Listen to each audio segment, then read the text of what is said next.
Environmentalists and concerned residents are planning protest against Shell's seismic survey along the Wild Coast. The High Court in Makanda in the Eastern Cape yesterday dismissed an urgent application to try and block the gas and oil exploration project. Those opposed to the petroleum giant's plans say they will damage the environment and come at great cost for marine life and livelihoods. Joining us to talk about the protest planned against Shell tomorrow is Janet Solomon. She is the co-founder of Oceans Not Oil. Janet, good to have you on the program. Welcome to News at Prime. So a court yesterday basically denied activists, environmentalists, an urgent application to block the start of the seismic survey. What do you think that these protests for tomorrow would achieve? So that was the first application for an urgent interdict. There has been a second one applied for as well.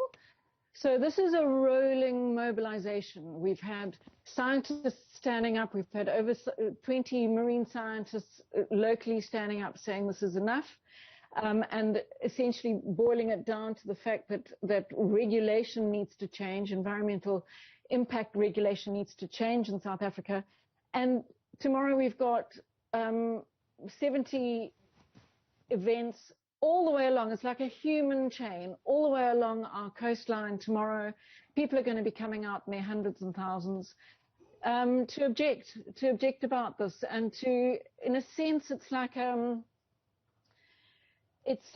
an active public participation process where we've had our petition, which has garnered over, close on 400,000 signatures, and we've also got tens of thousands of people wanting to come out onto the beach to say, no, this is enough. These seas are sacred to us. These seas are important to our livelihoods. We love these seas. South Africans, we want our seas unspoiled. So it's going to be a very exciting day tomorrow, and it's just been amazing to watch this rising up of South Africans in protection of the oceans. It's been enormously humbling, and wow, it's when South Africans want to get something done, we really do. There's great solidarity around issues like this. So thank you, Janet. We'll see you tomorrow. Yes. Shell has maintained that it would go about this project in a way that minimizes environmental damage in the best way possible. Yesterday, they seem to have convinced the court that they're going to go about it in the safest way possible.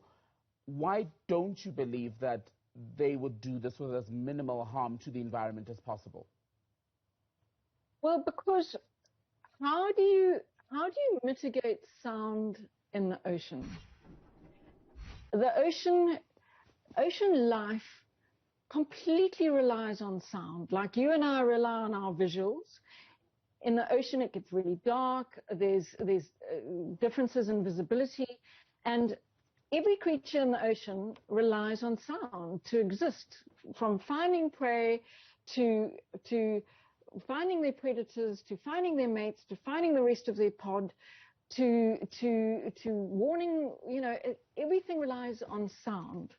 Now, these seismic blasts are going to go off 8,460 times in 24 hours, and that's going to go on for 5 months. And sound travels in liquid. This kind of sound can travel for hundreds of thousands of kilometers. Now, you tell me, just forget about the science. Let's just talk about common sense. How are you going to mitigate that? So, you can have marine mammal observers on the deck, looking for 500 meters with a pair of binoculars, and you can have a hydrophone in the water testing for any mammals that are passing that are vocalizing.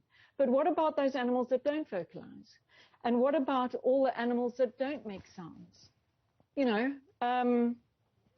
Fish have ears. A lot of people don't realize this. Fish have ears. And there have been studies to show that fish exposed to seismic blasting, after 58 days, the scientists gave up and stopped assessing those fish's ears because those fish's ears were damaged. There's science to show that there's reports to show that the Namibian tuna catch was depleted by 80% when there was blasting happening on the Orange River mouth. So the effects and the ramifications are vast and huge. So the mitigation, it's questionable. It's highly questionable whether they can do this. And it sounds like greenwash to me. And, you know, a lot of the scientists are standing up now and saying, it's harmful. It's really and truly harmful. I mean, it's like you having a disco going on next door at, you know, human hearing becomes dangerous. The decibel range becomes dangerous over, you know, 180. Right. We're talking decibel range of 220 every 10 seconds for 5 months. You know, that's got to affect you. Even just in terms of your stress levels, that's got to affect you. And when animals are stressed, they don't reproduce so well, et cetera, et cetera. So the ramifications are vast on this. So the Amadiba Crisis Committee then, which you're working with, is going to, as I understand it, conduct its own impact assessment on marine life and livelihoods in the broader picture. How would that be conducted? Well, I don't have the details on that, but there have been reports and assessments and analysis of the leisure industry, tourism industry, and fisheries by comparison to oil and gas. And what has been discovered and analyzed is the fact that oil and gas's contribution to the South African economy is overstated by comparison to these sectors. So those are established. That's an established analysis already. I wonder if any of the communities where all of this is going to be going on are sold and behind Shell because of the economic promise, for example, that this brings. Shell has also touted the fact that this could be the answer, partially perhaps, to some of South Africa's energy problems. Sure. I mean, you know, extractivists worldwide, that is the selling point, that it's going to bring jobs. But it's questionable, you know, what jobs has offshore Operation Pakisa actually secured? You know, the millions of jobs they promised in 2014 have certainly not materialized.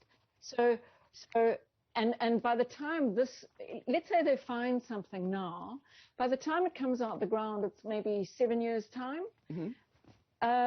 What's the world going to look like then? And B, at that point in time, with global warming and climate change, there should be a transition away from fossil fuel jobs into renewable jobs. So there's a lack of logic in a lot of this timing, certainly to me. Janet Solomon, good to speak to you. Janet is the co-founder, in fact, of Oceans Not Oil. They'll be demonstrating across the coast tomorrow against the Shell plans for the Wild Coast Seismic Survey project.